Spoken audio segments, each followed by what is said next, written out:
as primarily carrion eaters.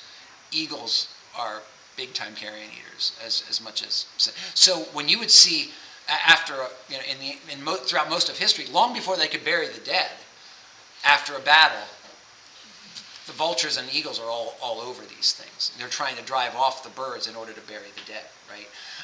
This is a war bird. Yeah, that's clearly what this represents. Woe to those for what's about to come, is a proclamation, and we already know there's going to be war. Why? Because we've already had a horseman.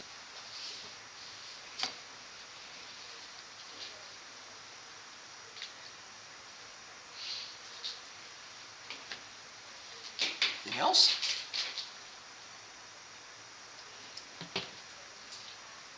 Okay. Chapter 9.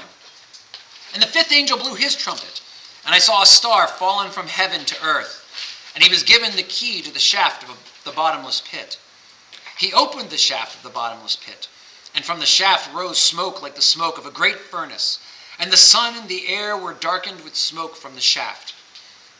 Then from the smoke came locusts on the earth, and they were given power like the power of scorpions of the earth. They were told not to harm the grass of the earth, nor any green plant or any tree, but only those people who do not have the seal of God on their foreheads. They were allowed to torment them for 5 months, but not to kill them. And their torment was like the torment of a scorpion when it stings someone. And in those days people will seek death and will not find it. They will long to die, but death will flee from them. In appearance, the locusts were like horses prepared for battle. On their heads were what looked like crowns of gold. Their faces were like human faces, their hair like women's hair, and their teeth like lions' teeth. They had breastplates like breastplates of iron, and the noise of their wings was like the noise of many chariots with horses rushing into battle. They have tails and stings like scorpions, and their power to hurt people for 5 months is in their tails. They have as king over them the angel of the bottomless pit. His name in Hebrew is Abaddon, still to come. All right, we'll pause there. Now, like I said, this is where it gets weird.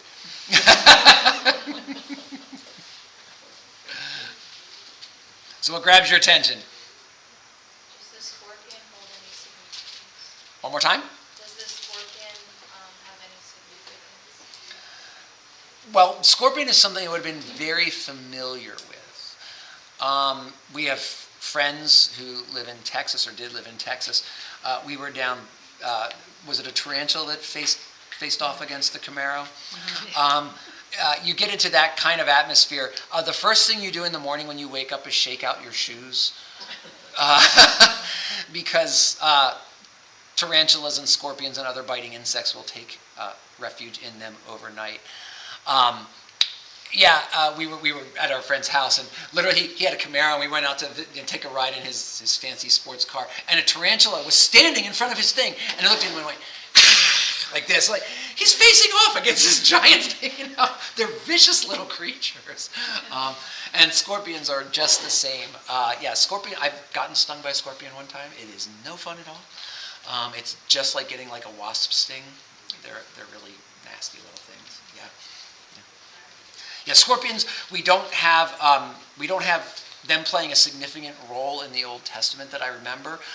What you do have, though, is that they would have been completely familiar with them as a vicious little annoyance from day to day. Obviously, just like with bee stings, some people are allergic to them and die from those stings, although they wouldn't have known about allergies per se at that time in life, time of history. What we do have is scorpions used frequently, though, as iconography in the worship of non-Jews. There are frequent pagan gods that have aspects of their, some can be transmuted into scorpions, some can,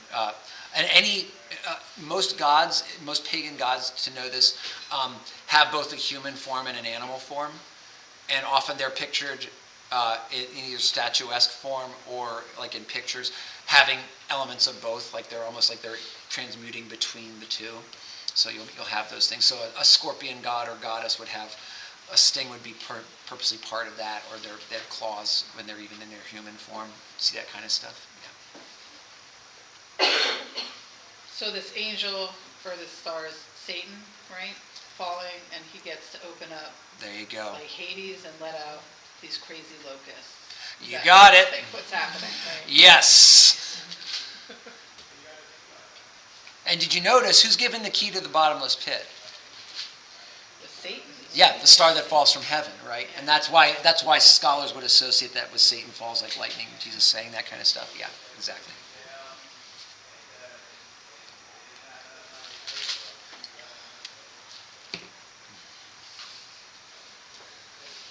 So again, if you don't know your ancient spiritual geography, obviously we have the connection with the locusts right here. We've all caught that. We've already been noted that we've got connection with the plagues. So this locust stuff. We'll talk about the appearance of the locusts in a minute. Super crazy. Yeah, so as I said, this is where it gets weird. So Bears. this sounds so weird to us because we are used to describing things in much detail. Ancient people describe things by analogy. So if you read old Viking myths, they'll say things like it had teeth like a lion, horns like a stag. It doesn't mean you're supposed to picture it literally like it had antlers like a deer. It just, that's what they knew that had horns. So it means it had horns, and the horns were sharp. It had sharp teeth. It had. The reason why it's compared to a bear is not to make you, like say, they may say claws like a bear. Let's use that as an instance. The reason why it's connected to a bear is not that you're supposed to picture literal bear claws. It's the strength of the bear they're trying to get you put in mind of, not the bear itself. So don't think of this as like what's called a chimera. A chimera is what you get, and Jonathan Pajot does. If you want a real great analysis of the way the imagery of chimeras work throughout history, go to a guy named Jonathan Pajot. He has a YouTube channel called The Symbolic World, and he gets into all this stuff in depth. This is his whole milieu. Is this kind of stuff? He's like an iconographer, right? Yeah, he's a wood carving iconographer, which is interesting. So he does iconography by carving wood. So he has spent most of his life doing implements for worship because you're carving this or that thing in wood. But he's become famous now. Him and his brother. His brother does the writing side of theology, and he does this kind of like conversations about what imagery means. Anyway, you can go there if you want to find great stuff. But think of this stuff as they're trying to draw out references to this. So when you have this, I mean, it gets pretty weird if you picture a locust that has a crown of gold. Human faces. Yeah, they're like horses Women's prepared hair. for battle. What does that mean, horses prepared for battle? Well, how do you prepare a horse for battle? What does it mean? So a horse is not just, a war horse, Yeah. you're going to suit it up, especially equipped to torment people. That's the. What does a human face give you that an animal face doesn't? Expressions, yeah, intent. If my dog bites me, I might get angry at it, but I'm trying to give the dog a shot and the dog bites me. The dog's defending itself. You know what I mean? I don't think there's it has this intent to torment me. That's the point of it having a human face, is that you can read its intent. You know it's there to torment you. I'm not sure about hair like women's hair. I'll be honest and say I'm completely perplexed by that because I've never seen locusts with hair. Something like wild, I mean, with women's hair, I often think of I'm just thinking visions of demons in other cultures and stuff, they always have wild hair. There you go. Okay, yeah. Maybe picture witches, they have that kind of wild. Long flowing hair kind of thing, yeah. I was thinking gossamer, sometimes you'll see trailing behind certain insects, especially certain times that you'll have a big hatching of spiders, and you'll see just hundreds of little baby spiders floating across, and they've got these little web parachutes, they end up in your hair, and these little tiny spiders all over your body. I don't know. That was what was conjured by me, but you're right, that kind of demonic stuff. Teeth like lions. Teeth, obviously, ferocious in that way. Breastplates like iron. What's the purpose of a breastplate? Yeah, protection. They can't be harmed. So these things are stinging you, biting you, and nothing gets rid of them. Nothing kills them, right? Yeah. So, again, so when you get these kind of descriptions, and we're going to get them frequently, try not to be too literal in your interpretation. Think, what are they trying to draw in? This is a common way of describing things in the ancient world. You can find it in all kinds of ancient literature. We're not supposed to take it too literally, which is actually, it starts being taken literally as this way of doing description starts to fade, which is why you get some of the weird stuff in the medieval ages. Because they stop doing description this way, they start doing description more in the modern way, and so this stuff becomes more foreign to them and less like their native language. And so you'll get these really strange pictures done.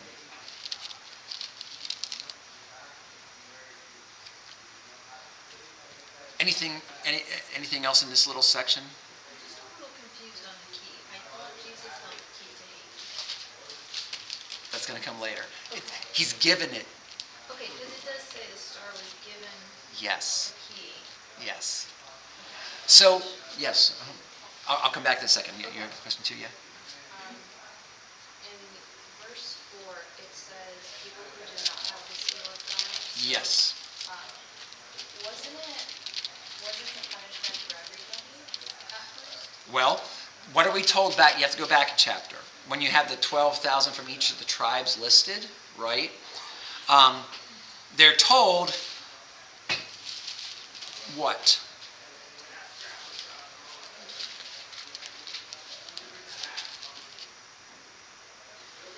They're told as you're going through chapter 7. These again, we talked about symbolically. What does this mean? Is it literally 144,000 people? No, it's probably symbolically all the people who've been sealed by God for salvation, saying we have to deal with all of them first. You can't destroy everything utterly till we take those people out, and that's the people who are sealed. Okay, because you're told that these have been sealed for this. So even though the judgments are going to come, they're going to be saved through the judgment time. I mean, they're not going to be completely destroyed by it, as the other people will. So they're going to represent the third that isn't being the 2/3 at this point that haven't been destroyed. That remnant is going to be part of that 2/3, the people who've been sealed by God.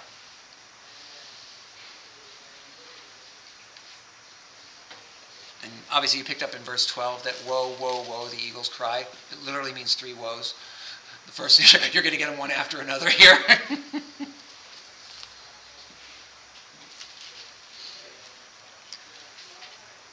Well, just to give you a little bit more before we wrap up for the day, we're going to talk about Abaddon and Apollyon. If you don't know your ancient spiritual geography, Abaddon represents the lowest plane of the underworld to Hebrews. Okay, the realm of the dead. Most of us know that Sheol. That's what Sheol refers to. Abaddon is like the bottom of that. Okay, the absolute base. You see it referenced in Job and in the Psalms and in Proverbs. Okay. They say in the Dead Sea Scrolls also link Abaddon with the angel of the pit, right? Again, if we think of this as a kind of Second Temple Jewish literature, you can look at other Second Temple Jewish literature to see where your images are coming from. So if you go to the Dead Sea Scrolls, the spirit of the pit is the spirit of Abaddon. And who do we just see given a key? This fallen star, right? So this is all kind of interconnected.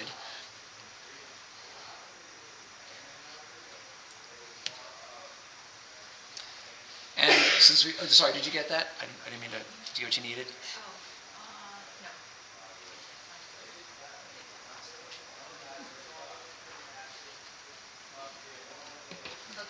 Okay?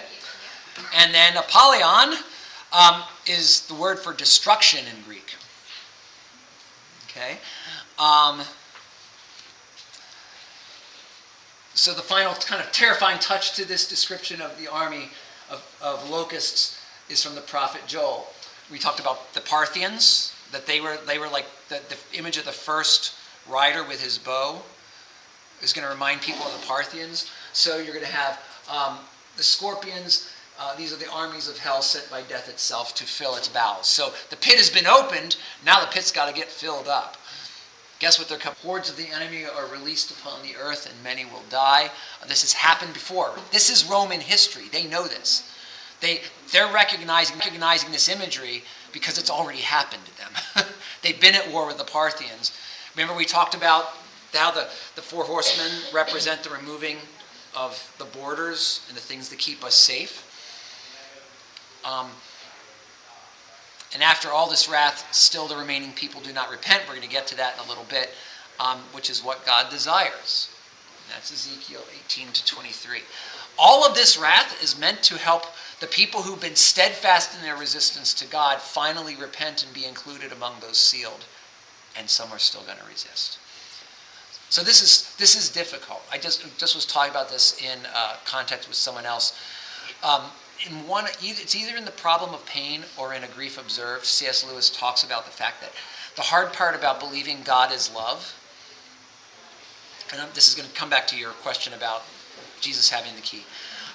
The hard part about believing that God is love is that if someone's torturing you and they mean you malice, you can appeal to their mercy and hopefully they'll stop. But if someone's torturing you for your own good, they won't stop. Jesus does have the keys to heaven and hell. Part of what we have to affirm as Christians is that when there's suffering in the world, God permits it. Nothing happens apart from God's authority. God is wholly good and wholly powerful. So that the horrible things we go through, or our loved ones go through, are in some way for our own good or for the good of someone else. I may suffer, but my suffering may help someone else come to salvation. It's a very, very difficult thing to affirm. But it's something we have to affirm the fundamentals of the Christian life. So Jesus has the key ultimately, but he can give authority temporarily to this angel of the pit. And again, this will be in the Screwtape letters, where there's this one letter where he says, everything we try seems to work for God. How does that happen? Well, Lewis is drawing on an ancient tradition there. Again, this is from the intertestamental literature. I forget which one it is. It might be Jubilees, where basically God's going to throw all the demons into the pit, and we're told in the book of Revelation that the pit is created for Satan and his angels, right? It's not created for humanity. We're not supposed to go there. Satan and his angels, but a group, they're like, please, we'll stay. We'll help you strengthen your people. So God agrees. God leaves 10% of the demons out. 90% are in the pit, 10% are still out torturing people. Why? Because it's going to help people become stronger. It's going to help people come to faith, repent, which is what's required. We're told repent and believe the gospel, not just believe. We have to repent. So having these things free, their purpose is not to serve God. They're trying to draw people away from God.